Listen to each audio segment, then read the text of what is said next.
भगवान श्री कृष्ण भगवान विष्णु के अवतार थे। आज हम भगवान श्री कृष्ण की कुंडली के कुछ विशेष बातों पर चर्चा करेंगे। भगवान श्री कृष्ण का जन्मदिन श्री कृष्ण जन्माष्टमी आने वाला है। इस अवसर पर हम भगवान श्री कृष्ण की कुंडली का विश्लेषण करके उनके कुछ विशेष योगों पर चर्चा करेंगे। भगवान श्री कृष्ण की कुंडली एक बहुत ही ज़्यादा अद्भुत और रहस्यों से भरी हुई कुंडली है। लगन भाव में उच्च के चंद्र विराजमान है। चंद्रदेव शुक्र की राशि में उच्च के होते हैं।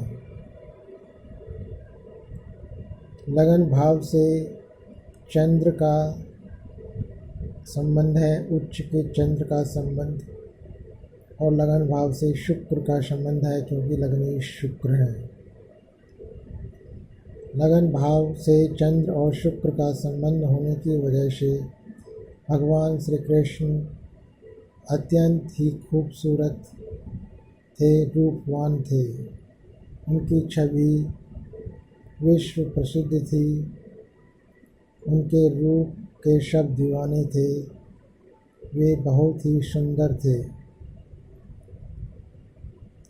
कहा जाता है कि उनके रूप के पीछे स्त्रियां पागल थीं और भगवान श्री कृष्ण को सभी स्त्री पुरुष प्यार करते थे क्योंकि वे रूपवान थे, गुणवान थे और बुद्धिमान थे और ज्ञानवान थे और जग हितैषी थे। लोगों का भला करने वाले थे, समाज का भला करने वाले थे। इसलिए भगवान श्री कृष्ण सबके प्रिय थे। मथुरा के सभी वासियों, वृंदावन के सभी वासियों के प्रिय थे। रूपवान योग तो इनका चंद्र और शुक्र ने बनाया, जो कि लगन भाव से संबंध बना रहे हैं। चंद्र और शुक्र बुद्धिमान और ज्ञानवान, इनको बनाया बुद्ध और गुरु ने। बुद्ध उच्च के हैं और गुरु भी उच्च के हैं। बुद्ध और गुरु दोनों उच्च के होने की वजह से ये बहुत ही ज़्यादा बुद्धिमान और बहुत ही ज़्यादा ज्ञानवान थे। उन्होंने अपनी बुद्धिमता से बड़े बड़े कार्य किए, ज्ञान के बल पर बड़े बड़े कार्य किए और ज्ञान की उच्च कोटि की पराकाष्ठा की वजह से इन्होंने गीता का अद्भुत आध्यात्मिक ज्ञान दिया और जनता के भले के लिए मार्ग प्रशस्त किया। गुरु और बुद्ध दोनों मिलकर के ज्ञानवान और बुद्धिमान का योग बनाते हैं। पंचमेश बुद्ध हैं, जो कि स्वराशि के पंचम भाव में विराजमान है। इन्होंने इनको बुद्धिमान और ज्ञानवान बनाया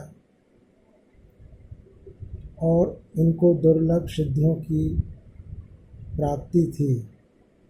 ये 16 कलाओं, 16 सिद्धियों के स्वामी थे और भगवान विष्णु के समान ही विचित्र और रहस्यमयी सिद्धियों के स्वामी थे, जिनके बल पर इन्होंने बहुत बड़े बड़े राक्षसों का वध किया और बहुत बड़े बड़े कार्य किए, लीलाएं दिखाई। यह इनकी रिद्धि सिद्धि का योग बना अष्टम भाव के बली होने की वजह से।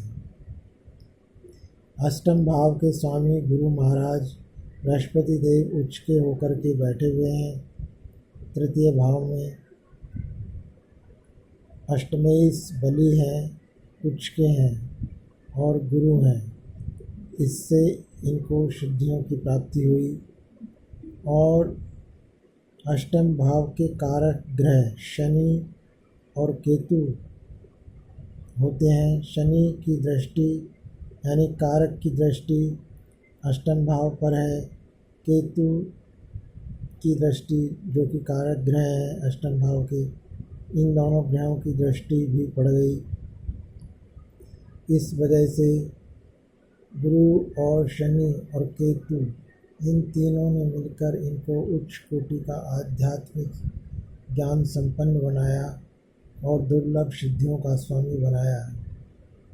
बुध और गुरु की उच्चता के कारण और शनि की उच्चता के कारण और अष्टम भाव के स्वामी अष्टमेश के बलि होने के कारण, शनि और केतु की दृष्टि अष्टम भाव में होने के कारण ये दुर्लभ सिद्धियों के स्वामी थे। भगवान श्री कृष्ण अद्भुत प्रतिभा और गुण संपन्न थे, जिसकी बदौलत इन्होंने बहुत बड़े कार्य किए और जग प्रसिद्ध हुए और भगवान का दर्जा प्राप्त किया। यह था भगवान श्री कृष्ण की कुंडली का विश्लेषण। भगवान श्री कृष्ण की जन्माष्टमी की सभी दर्शकों को बधाई और भगवान श्री कृष्ण के श्री चरणों में सत सत अभिनंदन।